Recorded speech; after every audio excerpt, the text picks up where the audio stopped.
Hey guys, Kenny here, Ken Small Engine Repair. Well, I had to do something yesterday that I don't do that often. I refused a job, and I'll tell you why in a second, but basically I told the lady, no, I really can't fix this thing, come get it. What it is, this was a Ryobi BP42 backpack. Here's a picture of what it looks like. They're very common. They sell them at Lowe's, Home Depot. You can get them for usually under $300. They go on sale for even $259, $269. Affordable.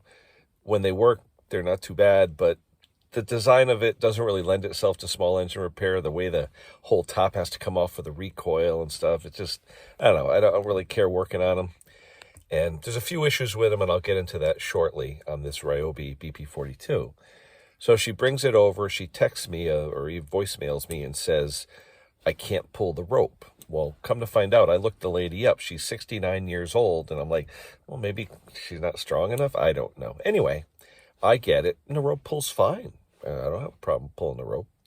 So anyway, take the thing, put it, on my wall where I do a lot of my work, and I'm pulling, like, what's going on? So like I said, let me check with my Spark Check R. I'm going to put the Spark Check R on it, and good spark, real good spark. So let me take out the spark plug and check it. NGK, it's a good NGK plug. It's sparking good. Okay. And I said, let me squirt some fuel into the carburetor, directly into the carburetor. And on these, you really can't, it's hard to get in a little bit. There's a metal plate inside the air cleaner that you have to take off so you can access the throat of the carburetor. So anyway, I squirt some fuel in there, and it would go like, like start for a second or two, and like, So I just happened to be on the FaceTime call with my friend Tom, Vintage Engine Repair in Australia, and my friend Stella, Lawnmower Lady. And they're like, well, check the compression, and I'm like, okay. So I put my compressor, I have a Sten's compression tester. Here, I'll show you a picture of my compression tester. It's a little pricey, the compression tester, but it works really well. It's got the Schrader valve in the end, a very small hose. It works really well. Anyway, I'll put the link in the description if you want to buy one. So I put it on there, and I'm pulling, and 116 PSI. Now, sometimes, depending on what the piece of equipment is, if it's 100 or more, sometimes you can get them to start, but usually you like to see a little better, maybe 150 or higher. So I called up a buddy of mine who I know has one of these, and I said, hey, just for the hell of it, his name was Bob. I said, Bob, just for the hell of it, can you check the compression in yours? He goes, yeah, sure. So he put the compression tester in it, and he's getting about 155. I'm like, wow, how old is it? He's about 3 or 4 years old. He goes, wait a minute. He says, I got a brand new one in the box. At first, I'm like, why? I guess they had a sale when they were getting rid of annual stock, and he got it for like half price. But it was still in the box. I said, wow, that would be a cool comparison.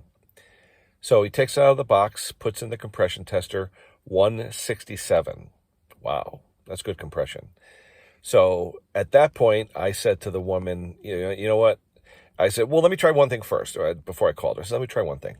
Sometimes, to prove that the cylinder's worn, the rings are worn or whatever, you can put some two-stroke oil into the cylinder. It'll fill in any gaps in the rings, if there's gaps because of wear, and give you a little higher reading. Well, sure as heck, I put some two-stroke oil in there, pulled on it, and it was pulling about 148, 150. And I was like, And when I did that, I said, let me try it again with the spark plug in.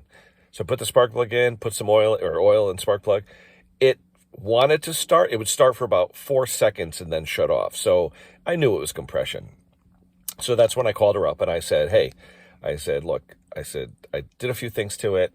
I said, I really don't want to do the repair because it'd probably mean put new rings in it or something. It's really not worth it, to be honest. And she was thankful. I believe she had it at a couple more shops before me because there were some tags from what looks like other small engine shops. So maybe they told her they couldn't do it or they didn't want to do it. And finally she called me, and she was insistent. She called me about 5, 6 times before I finally returned her call. So, but then I thought back on Ryobi. She said to me when she came over, it's always been hard starting, and it was really hard to start when it got warm. Now, I remember Ryobi had problems with their coils. They didn't have a recall, but they did have problems where people were having issues with the coils either crapping out or very, very hard starting when they're warm. So I told her that, and I said, but your case is compression. It's not having to do with the coil. But there are a lot of videos out there. James Condon did one, a few other people, and a lot of times it's coils where they go bad. But no, this one had great spark. So anyway, I told her no, and she said, okay, how much do I owe you? And what am I going to charge the lady? I didn't spend a lot of time on it. I said, give me $10 for my time. And she was happy with that. So she came over and, I asked her, I said, has anyone else tried to fix this?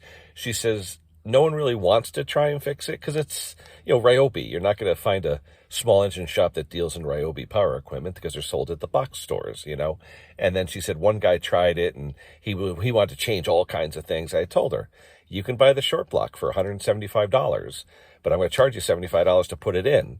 So that's $250. For $300, you buy it brand new, or $275 brand new, you buy it brand new. So it doesn't make sense to fix it. She was happy with that. But just there are times when you can't fix something, or at least not economically. Don't be afraid to say no to the customer. Explain why. I mean, I explained everything and she was very happy with it. But, if you can't fix it for whatever reason, especially if you have a good reason, in this case, compression, it's worn. The thing was 7 years old, I believe, and it's worn. She swore to me, I use canned fuel. It's not your fuel. It's just worn. Who knows? But doesn't look like she ever replaced the air filter, and it was a little fuel covered, so maybe she had some issues with it before. But anyway, don't be afraid to say no to a customer. Explain why. And in some cases, most cases, they should compensate you for your time. They really should. But I'll be honest, if someone brings me something real quick, like a chainsaw, and it doesn't want to start, and if it's easy enough to do, I pull the muffler, like on a Husqvarna 455. Had a bunch of those come in. Pull the muffler, straight gas. What do you mean? It's all scored up. So either I lent it to my brother-in-law, this and that. So a quick repair like that, I'm not going to charge him. It takes 2 minutes, you know what I mean? But you're spending an hour, 40 minutes. Yeah, you may want to charge them at least for your time, But don't be afraid to say, sorry, I really can't fix it. I'm not interested. Please come and get it. It's okay to do that. We're small engine people that do it either as our profession or on the side and we're doing it to make some money. We're not, we do enjoy it. Don't get me wrong, but we do it to make money. And if it's something you're not going to be able to fix and you're going to spend 2-3 hours trying to fix it to no avail, just say no. All right, guys, that's it for now. Catch me on my live stream Saturday, 2 p.m. Eastern time. We talk small engines. Well, really, we try to. All right, guys, we'll talk to you soon.